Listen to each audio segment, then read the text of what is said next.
Alrighty then. Today we're going to look briefly at how you would upgrade your version 1 Tauri project to version 2 alpha. Important here, the alpha part. Tauri version 2 is still an alpha. You can get mobile support and whatnot with the alpha version, but it is still alpha.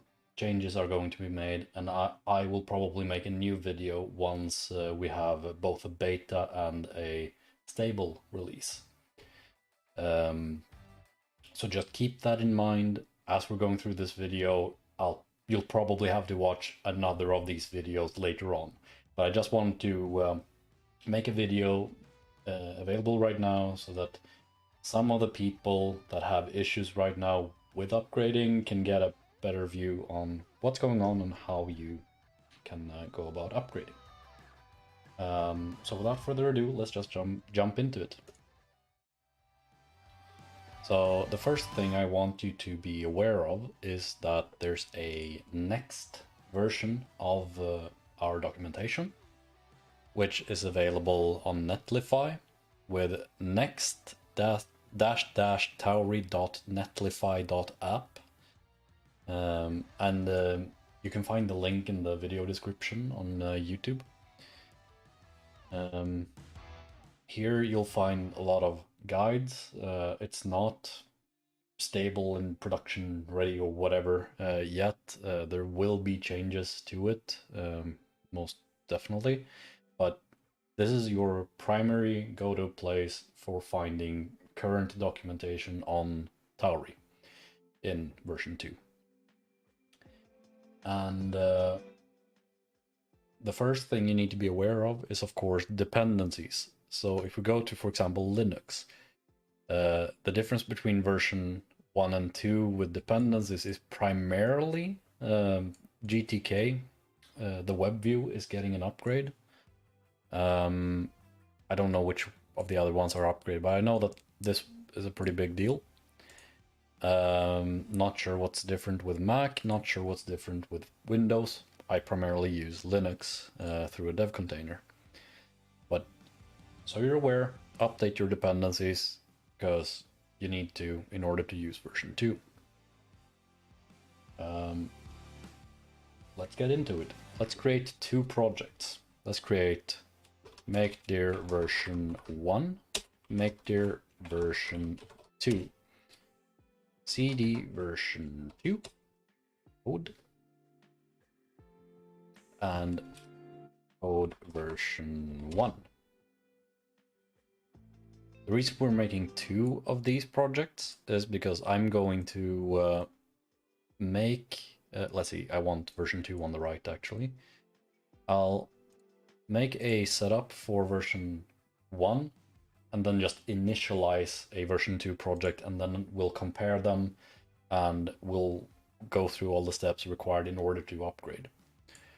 So the first thing we're gonna do, as always in my streams, we're going to git clone https github.com/devcontainer2.devcontainer rmrf dev container,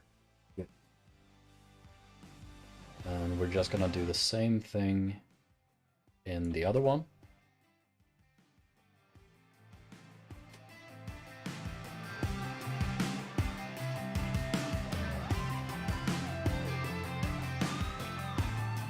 There we go. Now we have a dev container folder for both. I spoke too soon because we're going to have to redo that because we're going to go into git checkout version 1. And now we can rmrf dev. So now we have a dev container for version 1 and a dev container for version 2. And we're going to reopen this in the container, and we're going to rebuild and open that.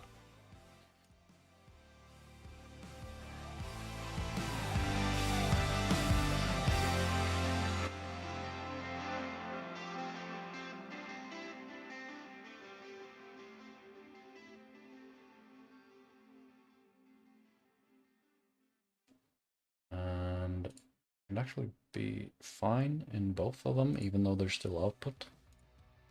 npx nuxi init, and that's because, for those of you who don't know, I really like using nuxt. And this will give us a quick and easy nuxt template to work with. And as I always do, I'm going to put public and app inside source, nuxt config, ssr false, source gear source, pnpm I. And we're going to do the same thing in version 1. The first thing you can take note of here is the fact that we're doing the exact same steps for version 1 and version 2 in terms of the front end. You shouldn't have to update anything too major in the front end. It's primarily the back end that's going to be a little bit different. We're going to install that. We're going to install our extensions just because we can.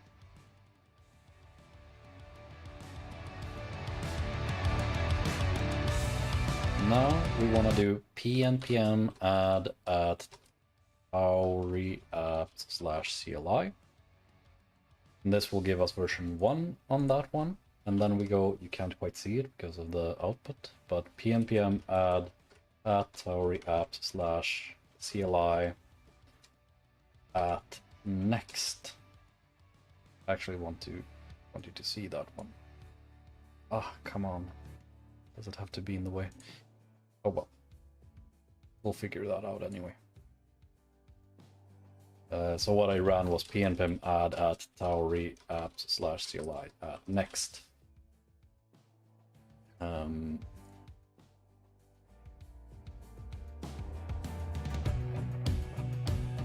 Well, now we have the CLI set up for version 1. And what we're going to do is we're going to run pnpm. All right, first we're going to add the Tauri command. We might as well do that right away on version 2 as well, because we're going to need it there as well. pnpm Tauri dev. And why did it panic? Couldn't recognize the kernel as a Tauri project. All right, because I forgot to run init. There we go. Really annoying that. There we go. Okay. So we can name it Nuxt app. We can just go with Nuxt app, dist 3000, and we're going to do pnpm dev and pnpm generate. pnpm Tauri dev. And here we're gonna run pnpm Tauri init. Just gonna go okay on all those. And here we're gonna run pnpm dev, pnpm generate.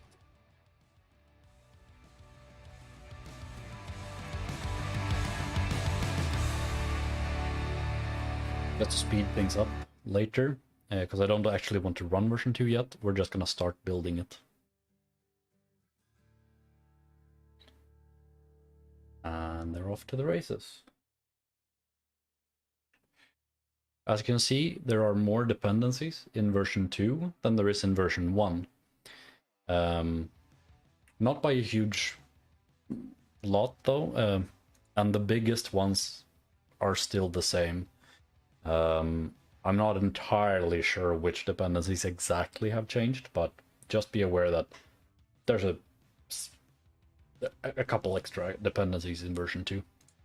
If you're interested in security aspects of your project, then, you know, look into the changes to the dependencies so you're aware of the kind of stuff that Tauri uses. We do Tauri is audited in such a way where you shouldn't have to worry about it because we already check it, but yeah, dependencies are different.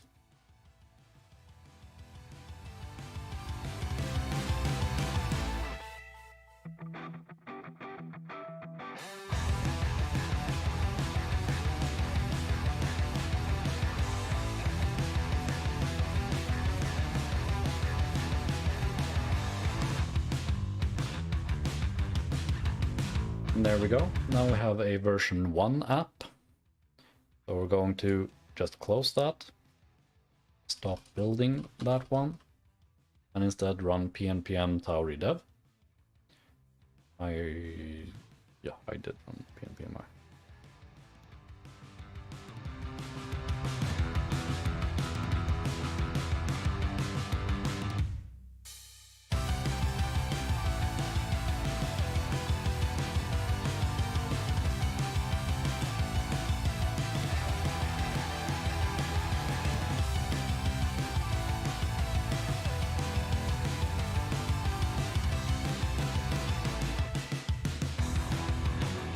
While we're waiting, we might as well start looking at the projects a bit.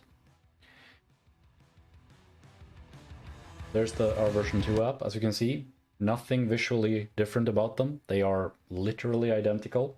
Your front end doesn't have to look different just because you've upgraded.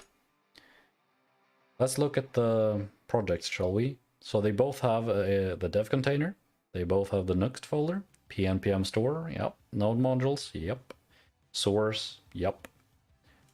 Contents of source, literally identical. Git ignore and npm, everything is identical right now, except for the source Tauri folders. And this should be the case for you as well. You shouldn't have to make a lot of changes outside of this folder. You may have to make some folders or changes, but shouldn't have to make too many. The biggest change you need to be aware of is the source folder, namely that nowadays we have a lib.rs file here. In version 1, we just have the main rs file. In version 2, we have the lib.rs file.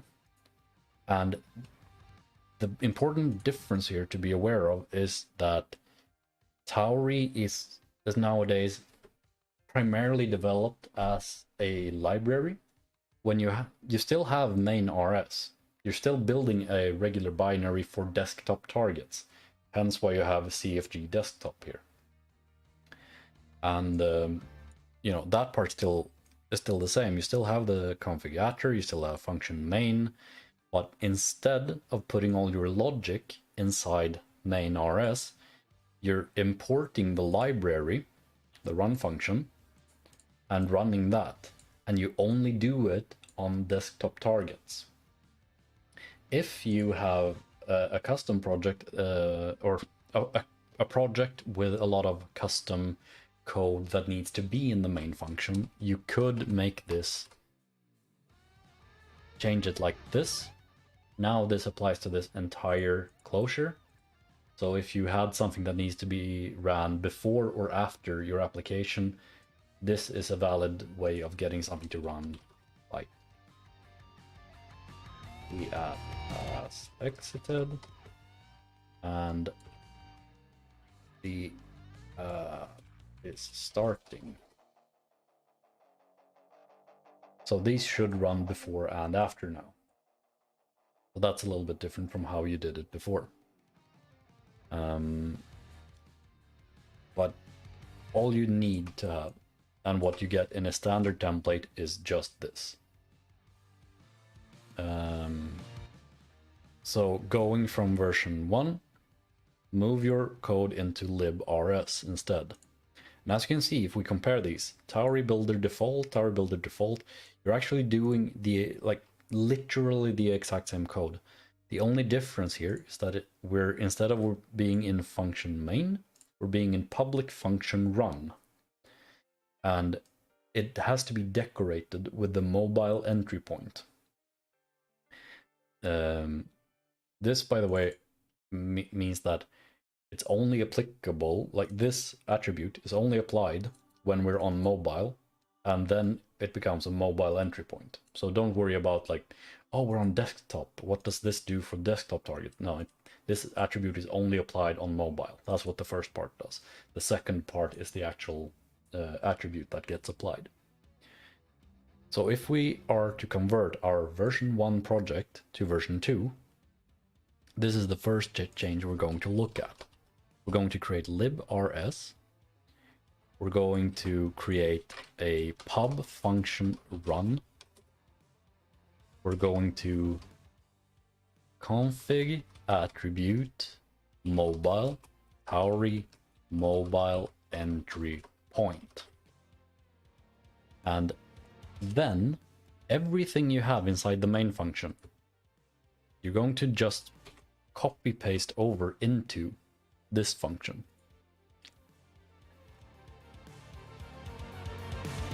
And now our librs should look more or less identical. And yeah, they do. The next update is to main rs. You still need this part, but we have shortened that down a little bit. Don't remember. I believe we tested this at some point where they're identical in functionality. This is just a tiny bit shorter. So don't worry about too much about what that update is. It's just shorter. Fewer lines of code to keep track of. And then we have actually importing and running your project. Config desktop app lib run. And that's it for the source code update. The next part that you're gonna have to do is update cargo.toml. Cargo.toml needs to be updated primarily with the lib section, and your dependencies need to be updated. If we look at this, we're gonna need to set this to 2.0.0-alpha.7 for the Tauri version, and the Tauri build version is going to be 2.0.0-alpha.4. You don't need to synchronize the versions here. You just need to use the latest one of each of them.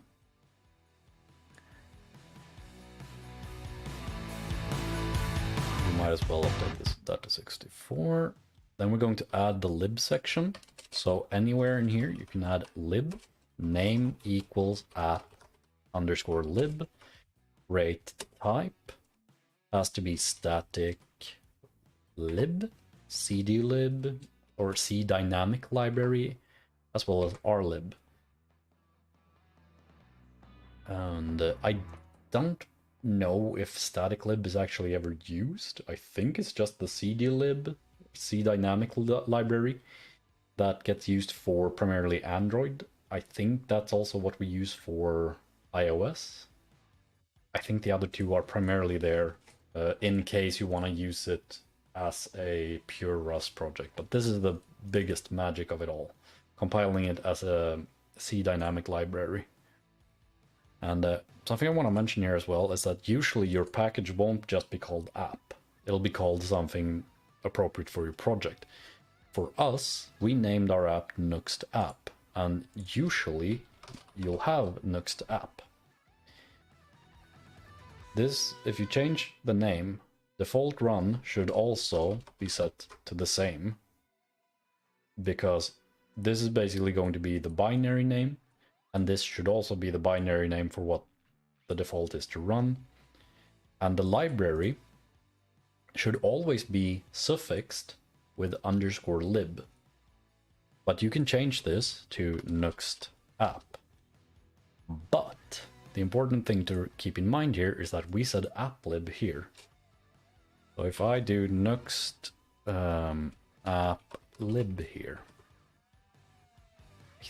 I believe the dashes are turned into underscores. Should be anyway. Other changes we need to make, well, let's see. As far as I know, that should be the only ones we need to make. All right. I'm not entirely sure why this has been changed, but it has changed, so we're going to use it as intended, namely removing the default protocol. And if we now do pnpm Tauri dev, all right, another thing we need, right, cannot contain hyphens. Library names cannot contain hyphens, so that's why that was complaining. Oh, what's going on? Okay. Next thing, we need to have the CLI updated for the latest version. So pnpm add at Tauri apps / CLI at next.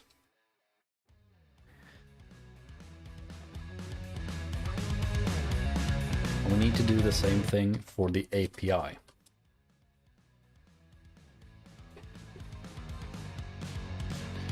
Now we have the CLI and the API at their latest versions on the next branch, pnpm Tauri dev. And this should now be a functioning project, I believe. Candidate record for Tauri.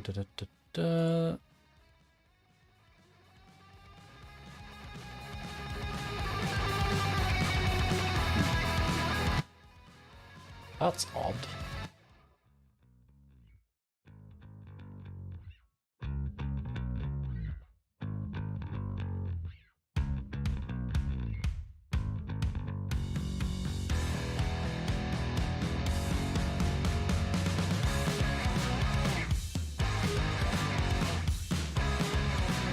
So for some reason it can't find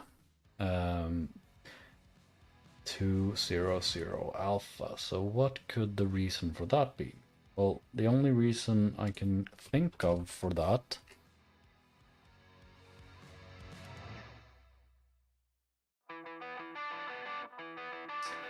we're gonna come back to that later, because I have a hunch that this will be fixed by recreating the dev container, which we're gonna do now, and we're going to do it by removing the dev container folder. Then git clone https github.com/simonhill/dev container. And then, since we chose the clone method, we're going to remove dev container git. So now you've cloned my environment. And this is by default a version 2 environment, which means that we can rebuild the container. Always retry at least once. That looks better. And once you can see your files, you should be good to go with running a terminal.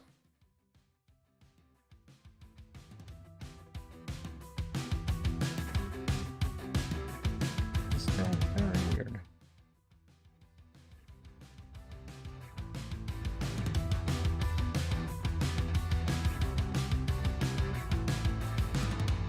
I'm just gonna make sure that the issue isn't as stupid as something like this.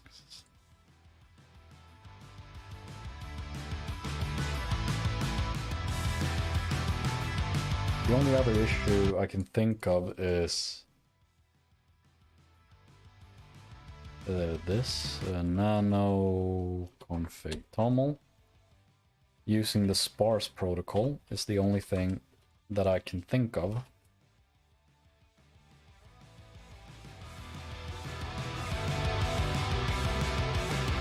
Alright, we might have to also run cargo update.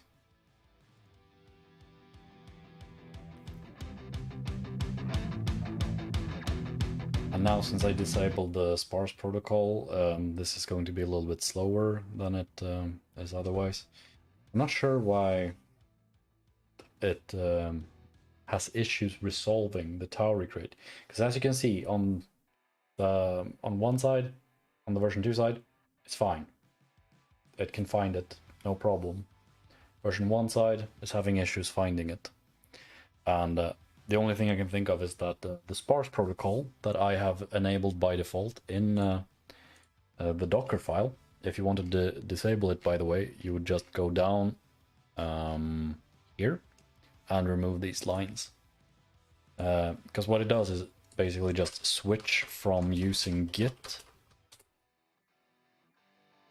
to using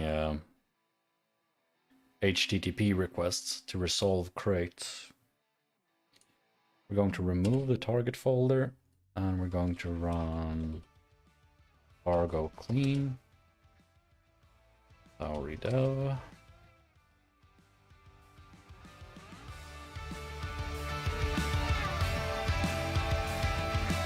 Clarify the apps work. Candidate version from which did Tauri. Oh, did I? Yeah.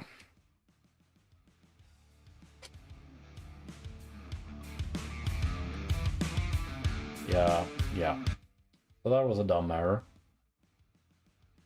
Make sure you know how to spell alpha. Helpful tip.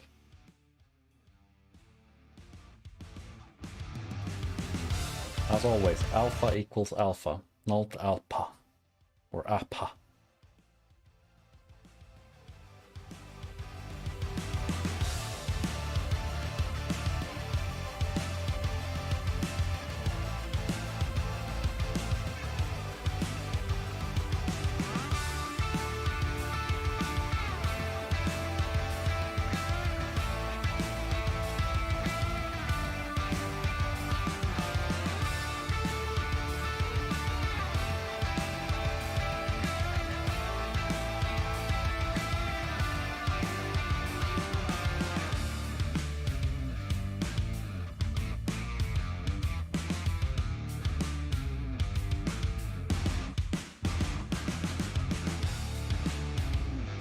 Almost done. As always, GDK is a big one.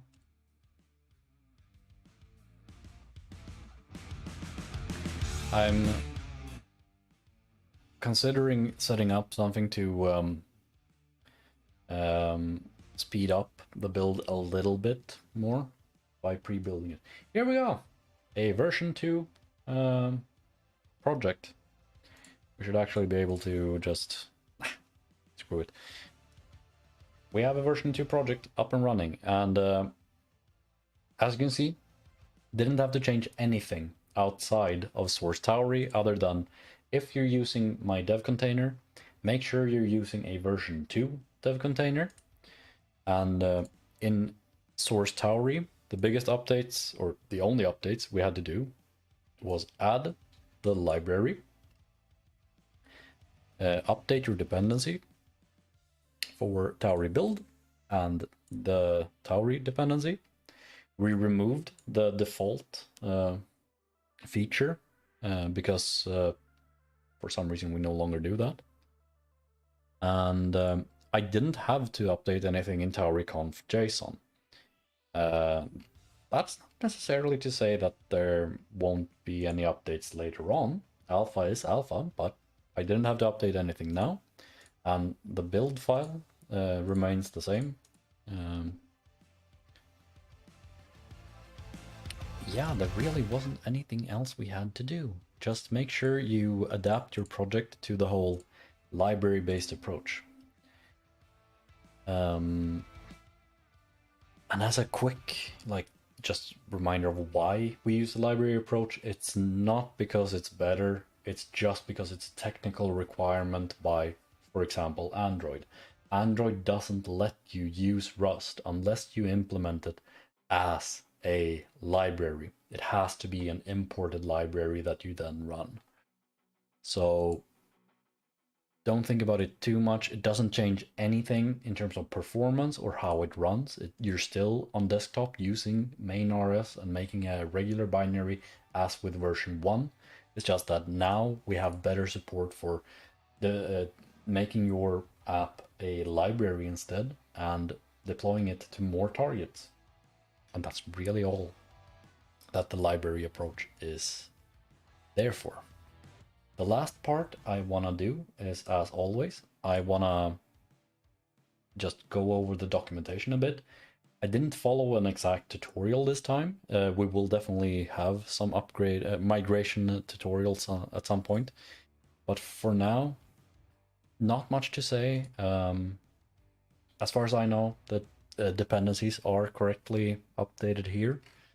The big part here to look at for mobile development is that there's some changes to your front end if you're going to support it, probably at least if you're using Vite, Next.js, or Webpack.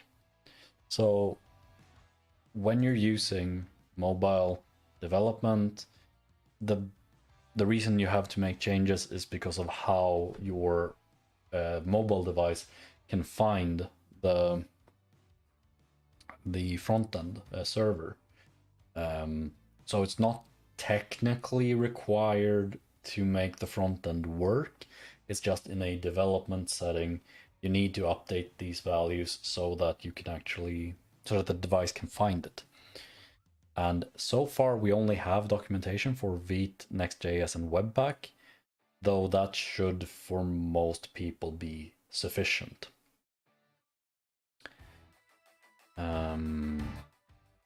I believe that for trunk, if you're using Rust, as long as you use the version that Amr Bashir has so kindly made an update for, as you can see here, in the version 2 dev container, I install trunk from Amr Bashir, who is, by the way, one of the working group and actually a core member at Amr Bashir, or at Tauri. So he's not just some random developer, he is a core member of Tauri, and he has a slightly patched version of trunk to make it possible to use it for version 2. And that should probably be mentioned somewhere in this document. But we're working hard on the documentation, and it's by no means finished. They do go over some of what I have gone over here, even though, honestly, this is way too much unnecessary code, I would say, for what we just accomplished. I guess this is a good part to be aware of. If you need to switch between mobile and desktop for your commands, you can just add the decorator or attribute config desktop or config mobile. If you keep the function name the same, then this effectively works as switching between the two. And also, just as a note on this macro means that both of these actually exist in your end source code, which is why I prefer the other approach I showed you. So if you have this for mobile now, this will actually remove that code. If you had what they have here,